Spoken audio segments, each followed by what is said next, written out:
ஞானானந்தமயம் தேவம் நிர்மலஸ்படிகாகிருதியும் ஆதாரம் சர்வ வித்யானாம் ஹயக்ரீவம் பாஸ்மகே. நேயர்கள் அனைவருக்கும் அஸ்ட்ரோ KS ஐயங்காரின் பணிவான நமஸ்காரங்கள். மாத பலன் விஸ்வாவசு வருஷம் புரட்டாசி மாதம் 17/9/2025 17/10/2025 வரலும் உண்டான காலகட்டம்.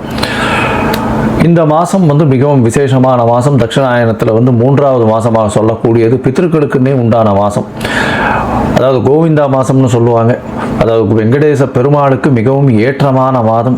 ஒவ்வொரு சனிக்கிழமையும் அதாவது வெங்கடாச்சலபதி இது சேவிக்கிறது ரொம்பவும் பெரிய விசேஷம். திருப்பதியில் மிகப்பெரிய ஏற்றங்கள் நடக்கக்கூடிய காலகட்டமாக அமையும். இந்த மாதத்தில் வரக்கூடிய கோல்சாரம் என்ன, இந்த மாதத்தில் வரக்கூடிய மற்ற விசேஷங்கள் என்ன அப்படின்றத பார்க்கலாம்.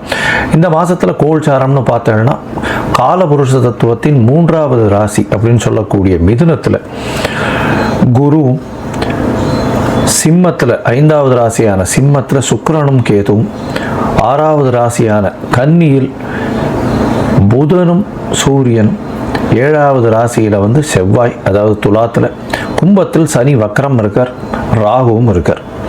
இந்த மாதத்தில் பார்த்தோம்னா வரக்கூடிய மாற்றங்கள் 29/9/2025 புதன் கன்னியா ராசியிலிருந்து துலா ராசிக்கு போகிறார். 8/10/2025 அப்போ வாக்கிய பஞ்சாங்கம் பிரகாரம் புனர்பூசம் 3ஆம் பாதத்திலிருந்து குரு 4ஆம் பாதத்துக்கு கடக ராசியில் போய் அதிசாரமாகி உச்சம் பெறுறார். இந்த குருவினுடைய அதிசாரம் தனியாக வீடியோ போடுறேன், அதை பாருங்க.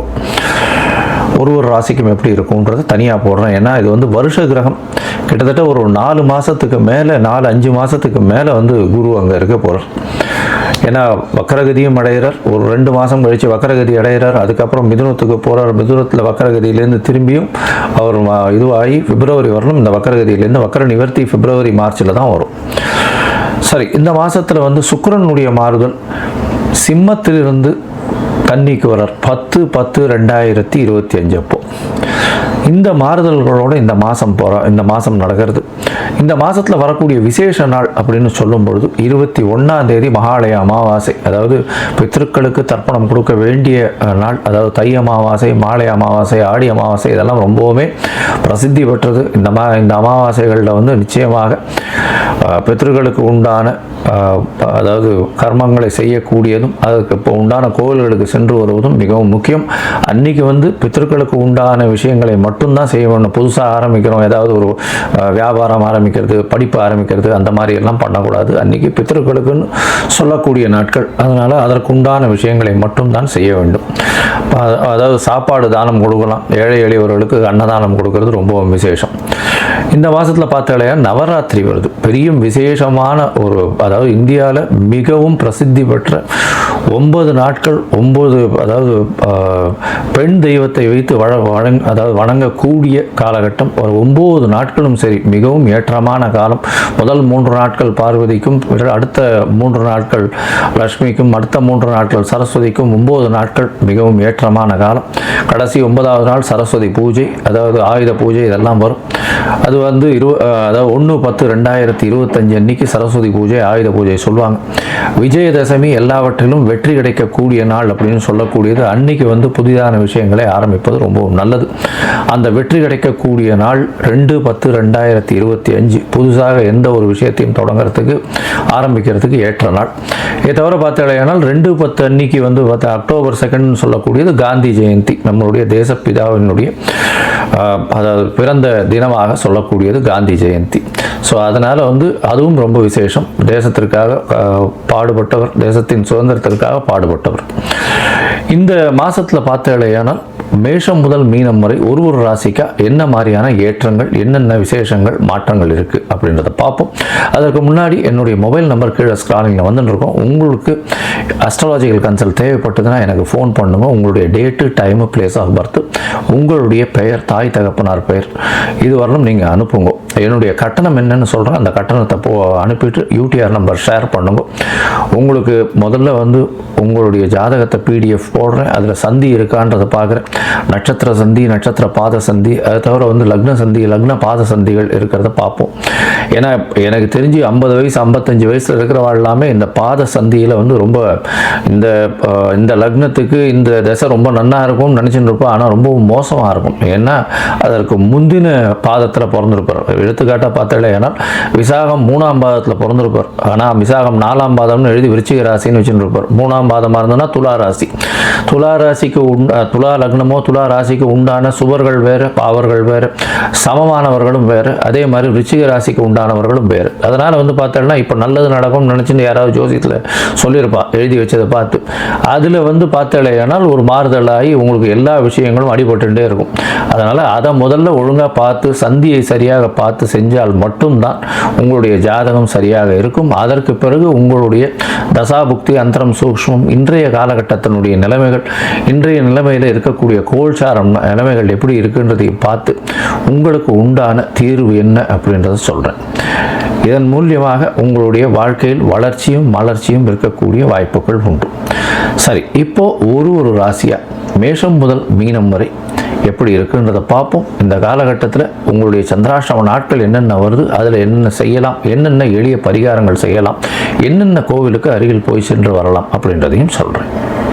இப்போது மேஷம் முதல் மீனம் வரை புரட்டாசி மாதம் விஸ்வாவசு வருஷம் பார்க்கலாம். விருச்சிகம், விசாகம், அனுஷம், கேட்டை இந்த 3 நட்சத்திரம் 9 பாதங்களை கொண்ட ராசி. ராசியின் அதிபதி செவ்வாய். ராசிக்கு 12ஆம் இடத்துல இந்த மாதம் மொத்தமே இருக்கார்.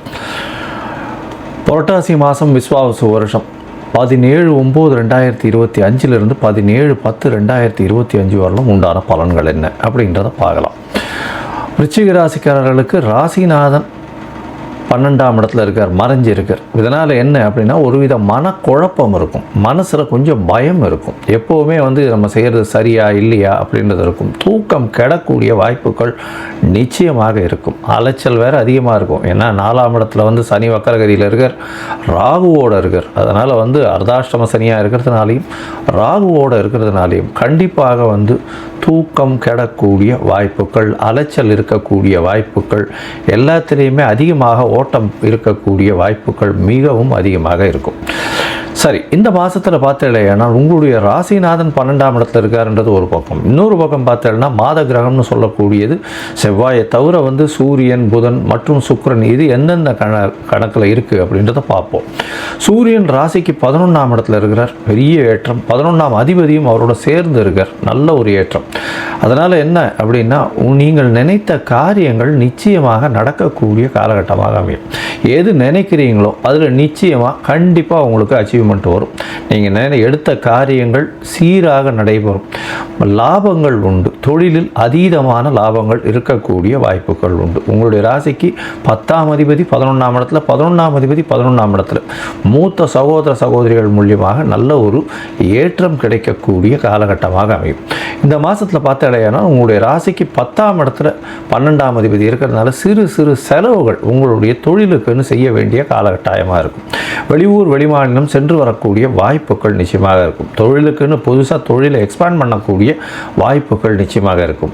வெளிநாட்டிலிருந்து வெளி மதத்தினர் மூலியமாக அந்த மாதிரியான பணங்கள் வரக்கூடிய வாய்ப்புகள் நிச்சயமாக உண்டு.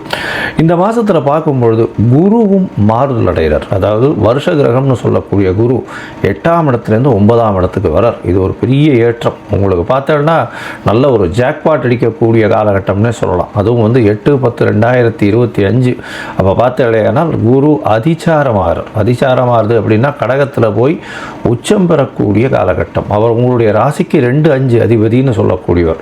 தனஸ்தான அதிபதி, அதை தவிர புத்திரஸ்தான அதிபதி, புத்திர காரகனும் அவரே, தன காரகனும் அவரே. அதனால் வந்து உங்களுக்கு பார்த்தீங்கன்னா அவர் போய் 9ஆம் இடத்துல போய் இருக்கிறதுனால அதீதமான பணம் வரக்கூடிய வாய்ப்புகள் உண்டு.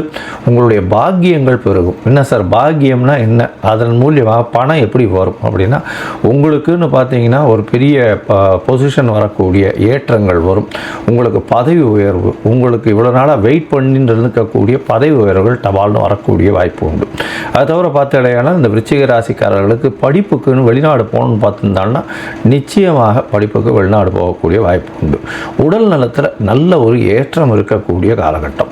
தந்தையின் உடல் நலத்தில் நல்ல ஒரு ஏற்றம் இருக்கும். உங்களுடைய உடல் நலத்திலையும் சரி நல்ல ஒரு ஏற்றம் காணக்கூடிய காலகட்டமாக இருக்கும். இருந்தாலும் அலைச்சல் ரொம்ப அதிகமாக இருக்கக்கூடிய வாய்ப்புகள் மிகவும் அதிகம். இந்த மாதத்தில் பார்த்தீங்கன்னா மாத கிரகம்னு சொல்லக்கூடிய சூரியன், செவ்வாய், புதன் மற்றும் சுக்கிரன் இந்த 4 கிரகங்களை வச்சு பொதுவாகவே சொல்லுவோம். இந்த காலகட்டத்தில் உங்களுடைய ராசிக்கு சுக்கிரன் வந்து 11ஆம் இடத்துக்கு போகிறார். 11ஆம் இடத்துக்கு எப்போ போகிறார்? 10/10/2025 போகிறார். இதனால் என்ன சார் விசேஷம் அப்படின்னா, பரிவர்த்தனை யோகம் அமையிறது. புதனும் சுக்கிரனும் ஒருவருக்கொருவர் பரிவர்த்தனை அடைகிறார். 12ஆம் அதிபதி 11லையும் 11ஆம் அதிபதி 12லையும் இருக்கிறது பரிவர்த்தனை யோகம் அப்படின்றது பேர். அதனால் என்ன அப்படின்னா, சுப செலவுகள் வரும். அதை தவிர பார்த்தாலும் நல்ல ஒரு ஏற்றமான காலமாக இருக்கும். பண வரவிற்கு பஞ்சம் இருக்காது. தொழிலில் அதீத லாபம் வரக்கூடிய வாய்ப்புகள் நிச்சயமாக உண்டு. மொத்தத்தில் பார்க்கும் பொழுது இந்த மாதத்தில் உங்களுக்கு புரட்டாசி மாதத்தில் இந்த விருச்சிக ராசிக்காரர்களுக்கு உடல் நலத்தில் ஏற்றம் இருக்கும். இருப்பினும் மனக்குழப்பங்கள், மனசில் ஒருவித பயம், கிளேசம் இருக்கக்கூடிய காலகட்டம். உடல் உழைப்பு அதிகமாகும், அலைச்சல் அதிகமாகும், தூக்கமின்மை அதிகமாகக்கூடிய காலகட்டம். புதிய கடன் புதிய செலவுகள் வரக்கூடிய வாய்ப்புகள் உண்டு. குழந்தைகள் மூலியமாக பெருமை. பணவரவிற்கு பஞ்சம் இருக்காது. வெளிநாடு, வெளியூர், வெளிமாநிலம் சென்று வரக்கூடிய பாக்கியமும், படிப்புக்காக வெளிநாடு போகக்கூடிய பாக்கியமும் நிச்சயமாக வரக்கூடிய காலகட்டமாக அமையப்போகிறது. இந்த மாதத்தில் பரிவர்த்தனை யோகம் பெற்ற சுக்கிரனும் புதனும் இருக்கிறதுனால தொழிலில் அபரிமிதமான யோகம் இருக்கும். அதை தவிர தொழில் மூலியமாக பெரிய லாபம் வரக்கூடிய வாய்ப்பு உண்டு. தொழிலில் முக்கிய இன்வெஸ்ட்மெண்ட்ஸ் கொஞ்சம் அதிகமாக போடக்கூடிய காலகட்டமாக அமைய போகிறது. உங்களுக்கு தொழிலில் பார்த்தீங்களா நல்ல ஒரு ஏற்றம் இருக்கும். பல தொழிலில் மாறுதல்கள் செய்யக்கூடிய காலகட்டமாக இந்த காலகட்டம் அமைய போகிறது. உங்களுடைய ராசிக்கு பார்த்தீங்கன்னா எல்லா விதமான முயற்சிகளும் நல்லபடியாக இருக்கும். ஆனால் சில நாட்கள் இந்த முயற்சிகளை தவிர்த்து வைக்கிறது நல்லது. அந்த சில நாட்கள்னு சொல்கிறது சந்திராஷ்டம தினங்கள்னு சொல்கிறோம். இந்த சந்திராஷ்டம தினத்தப்போ சந்திர பகவான் 8ஆம் இடத்துல மறைஞ்சி இருக்கக்கூடிய காலகட்டத்தை சந்திராஷ்டமம்னு சொல்கிறோம். எதனால் அப்படின்னா, மதிகாரகன் அதாவது மறைஞ்சி இருக்கக்கூடிய காலகட்டத்தில் தவறான முடிவுகள் எடுக்கக்கூடும். அதனால் சந்திராஷ்டமத்தப்போ கண்டிப்பாக அருகில் இருக்கக்கூடிய கோவிலில் போயிட்டு உங்களால் முடிஞ்ச அளவுக்கு பசும்பால் வாங்கி அங்கே இருக்கிற விநாயகருக்கோ இல்லைன்னா அங்கே இருக்கிற கோவிலில் எந்த சாமி இருக்காரோ, பெருமாள் இருக்காரோ அவருக்கு அபிஷேகத்தை கொடுத்துட்டு வாங்கோ. இந்த சந்திராஷ்டமத்தின் தாக்கம் நிச்சயமாக குறையும். உங்களுக்கு சந்திராஷ்டமம் என்னைக்கு அப்படின்னு பார்த்தோமே ஆனால் 2/10/2025 அதாவது 12/10/2025 14/10/2025 வரலாம் உண்டான நாட்கள். 12, 13, 14 அக்டோபர் மாதம். இந்த நாட்களில் புதிய முயற்சி வேண்டாம். வெளியூர், வெளிமாநில பிரயாணம் வேண்டாம். கொஞ்சம் ஜாகிரதையாக இருக்கிறது நல்லது. யார்கிட்டையும் போய் தேவையில்லாத பேசாதீங்க. பேசினீங்கன்னா அதில் ஏதாவது தவறான முடிவுகள் வரும். அது பிரச்சனைகளாக போகும். யாருக்கும் தேவையில்லாத ஹெல்ப் பண்ணாதீங்க. நீங்களாக முன்னும் பண்ணுறேன்றதெல்லாம் பண்ணாதீங்க. பொறுமையாக இருங்க. எஸ்பெஷலி இந்த சந்திராஷ்டம நாட்களில் புதுசாக போய் நீங்கள் எதுவும் நீங்களாக போய் இழுத்து விட்டுக்காதீங்க. பொறுமையாக இருக்கிறது ரொம்பவுமே நல்லது. அது தவிர பார்த்தாலேயானால் இந்த மாதத்தில் உங்களுடைய கோச்சாரம் நல்லபடியாக இருக்குது. இருந்தாலும் உங்களுடைய தசாபுக்தி அந்தரம் சூக்ஷ்மம் அந்த அளவுக்கு இல்லை அப்படின்னா, அருகில் இருக்கக்கூடிய லக்ஷ்மி நரசிம்மரை போய் வணங்குவோம். லக்ஷ்மி நரசிம்மரை போய் வணங்கிட்டு அவருக்கு ஒரு துளசி மாலை போடுங்க. அதை தவிர பானகம் சமர்ப்பிச்சுட்டு வாங்கும். நல்ல ஒரு ஏற்றம் கிடைக்கும். உங்களுடைய வாழ்வில் மிகப்பெரிய மாற்றங்கள் வரக்கூடிய வாய்ப்புகள் இந்த மாதத்தில் நிச்சயமாக உண்டு.